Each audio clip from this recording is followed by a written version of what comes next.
19.9一大一小，可以在这里面可以玩一整天。10月1应该去哪里玩？今天啊，咱们来到了肯利博冠，看一看在这里面需要花多少钱，玩什么。这里是咱们的无动力乐园啊，咱们这里像天空之城啊，像咱们的积木王国呀，以及咱们的蹦蹦云，那边还有咱们的彩虹滑道等等。19.9一大一小，可以在这里面可以玩一整天，但是票不是很多啊，直到咱们9月30号就截止。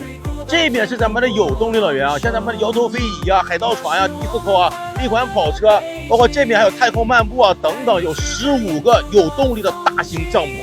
现在只需要69.9，可以15选7，什么意思呢？就是咱们这里面15个大型的有动力的项目，你都可以选7项。这里是咱们小朋友的乐园，他们的快乐都在这里，抓紧时间来玩吧。